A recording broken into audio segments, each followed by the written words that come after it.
Ya, jadi intinya kita sudah ada seperti yang di Piagam, tapi tentu berbagai masukan dari masyarakat, aspirasi dari masyarakat mengenai kepastian Pak Anies berlayar, timing kapan diumumkan cawapres itu juga menjadi topik yang dibicarakan. Tentu kita semua bicara ini juga untuk kebaikan Pak Anies, untuk pemenangan Pak Anies. Tetapi yang paling penting pertemuan hari ini Capres Tim 8 dengan Pak Surya. Sehingga ia mengatakan Cawapres Anies nantinya dapat memperkuat dan merangkai koalisi. Apabila nanti terpilih sebagai presiden, diperlukan keseimbangan dalam parlemen dan wakilnya bisa membantu presiden menjaga itu, kata dia. Tak hanya itu, Sudirman mengatakan Cawapres Anies mampu berkontribusi dalam pemenangan Pilpres. Indikatornya, kata dia, dapat dilihat dari elektabilitas Cawapres yang tinggi. Luar biasa ya.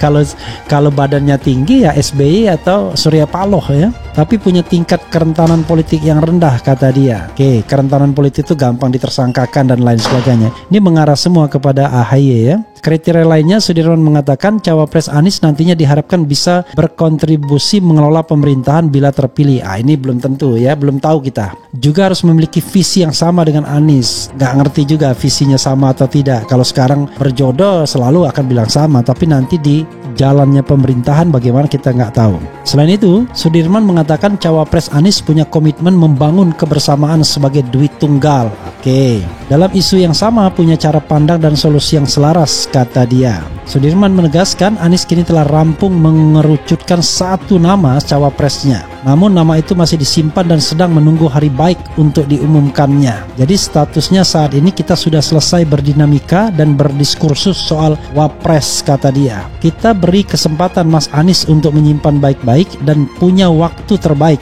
Mau dari dalam, mau dari luar koalisi, terserah beliau, tambahnya. Anies Baswedan diusung oleh Koalisi Perubahan untuk Persatuan yang berisikan Nasdem, Demokrat, dan PKS.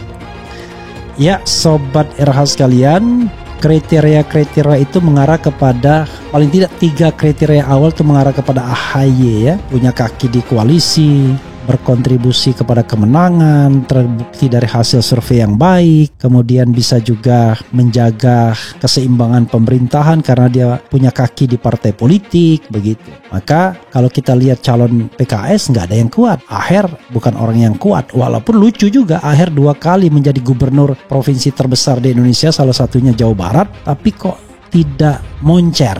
Ini yang agak mengherankan. Calon lain dari PKS tidak diajukan seperti Hidayat Nur Wahid, walaupun dia pernah jadi ketua MPR dan satu dari 2 orang yang mencapai BPP 100%, tidak kelihatan juga punya makom untuk menjadi calon presiden. Tifatul Sembiring juga tidak. Jadi memang ya, untuk menjadi calon presiden dan wakil presiden ini it needs something. Tapi somethingnya kita tidak tahu apa. Aura mungkin, lebih tepatnya aura ya.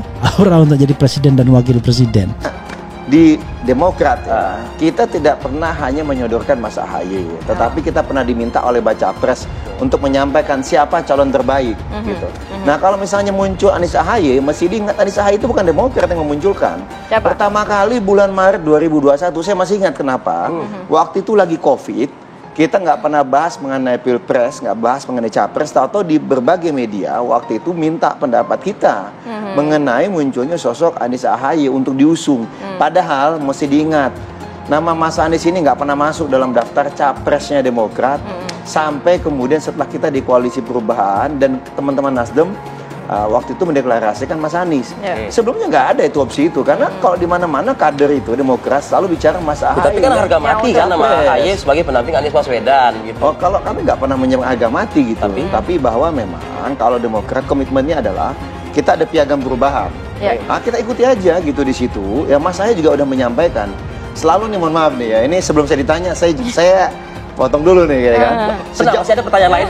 Sejak Oktober 2022 selalu ditanya, kalau misalnya Mas AHY tidak jadi cawapres kan begitu. Demokrat hengkang nggak kan begitu. Pokoknya selalu ditanya. Jelas-jelas yang ada itu Demokrat berjuang untuk perubahan dulu. Setelah itu barulah Demokrat bersama teman-teman Nasdem dan teman-teman PKS membentuk yang namanya Koalisi Perubahan. Setelah itu yang ketiga barulah kemudian kita bersepakat, oh ini capres yang kita usung adalah Mas Anies. Jadi kalau misalnya disampaikan bahwa kita akan keluar dari Koalisi Perubahan, karena katakanlah tadi masalah cawapres, mohon maaf kita ini bersama karena atas nilai-nilai perubahan yang kita perjuangkan. Berarti tidak. Anies diharapkan umumkan cawapresnya pada awal September. Dikutip dari Jakarta, sosok calon wakil presiden cawapres yang mendampingi Anies Baswedan di pemilihan presiden Pilpres 2024 masih menjadi teka-teki.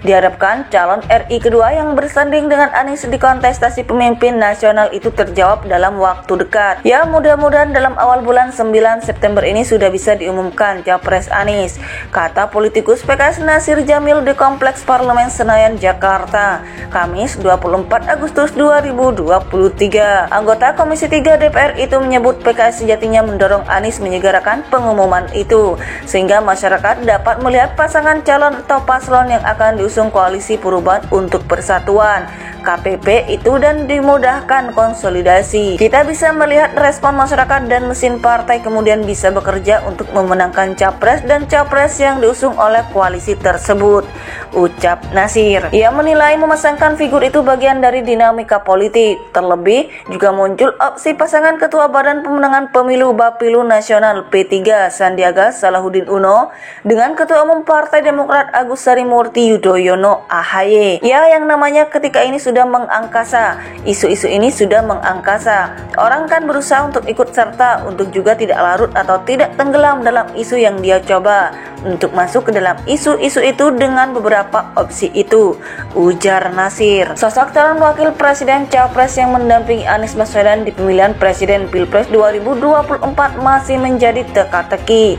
Diharapkan calon RI kedua yang bersanding dengan Anies di kontestasi pemimpin nasional itu terjawab dalam waktu dekat. Anggota Komisi 3 DPR itu menyebut PKS sejatinya mendorong Anies menyegerakan pengumuman itu, sehingga masyarakat dapat melihat pasangan calon atau paslon yang akan diusung Koalisi Perubahan untuk Persatuan KPP itu dan dimudahkan konsolidasi. Ya, mudah-mudahan dalam awal bulan 9 September ini sudah bisa diumumkan Capres Anies, kata politikus PKS Nasir Jamil di Kompleks Parlemen Senayan, Jakarta, Kamis 24 Agustus 2023. Ia menilai memasangkan figur itu bagian dari dinamika politik. Terlebih juga muncul opsi pasangan Ketua Badan Pemenangan Pemilu Bapilu Nasional P3 Sandiaga Salahuddin Uno dengan Ketua Umum Partai Demokrat Agus Harimurti Yudhoyono AHY. Ya, yang namanya ketika ini sudah mengangkasa. Isu-isu ini sudah mengangkasa. Orang kan berusaha untuk ikut serta, untuk juga tidak larut atau tidak tenggelam dalam isu yang dia coba,